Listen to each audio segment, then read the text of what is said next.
তো গাইস আসসালামু আলাইকুম, কেমন আছো সবাই? আশা করি খুব ভালো আছো। আমিও খুব ভালো আছি আলহামদুলিল্লাহ।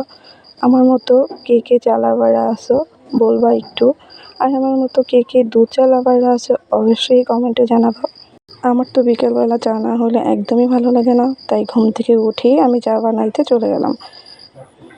এই তো আমি এখানে একটি পাত্রে 1 কাপ গরুর দুধ নিয়ে নিচ্ছি। আমার বাসায় গুঁড়া দুধটা শেষ হয়ে গেছিলো, তাই আমি গরুর দুধ দিয়েই বানিয়ে নিচ্ছি। এই তো দুধটা ভালো করে ফুটে ওঠার পর আমি এখানে 2 চামচ চা পাতা দিয়ে দিয়েছি। আমার মনে হইতেছে লিকারটা একটু কম গাঢ় হয়েছে, তাই আমি এখানে আরও 1 চামচ চা পাতা দিয়ে দিচ্ছি। খুব ভালো করে জাল করে নিলেই হয়ে গেল দুধ চা। এই তো আমার চাটা হয়েই গেছে প্রায়। এই তো আমার চাটা হয়ে গেছে। এরপর আমি একটি কাপ নিয়ে নিচ্ছি। কাপের মধ্যে আমি চাটা ঢেলে নেব। এই তো আমি চা ঢেলে নিয়েছি। তোমরা সবাই কমেন্টে বলবা আমার চাটা কেমন হয়েছে। আর আমার মতো কে কে চা লাভাররা আছো অবশ্যই কমেন্টে জানাবা। এরপর আমি এখানে 1/2 চামচ চিনি দিয়ে দিচ্ছি। চিনিটা দিয়ে খুব ভালো করে মিক্স করে নিচ্ছি।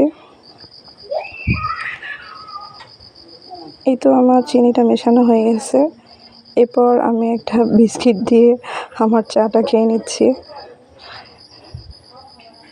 এই তো আজকে এই পর্যন্তই। ভালো থাকো, সুস্থ থাকো। আল্লাহ হাফেজ।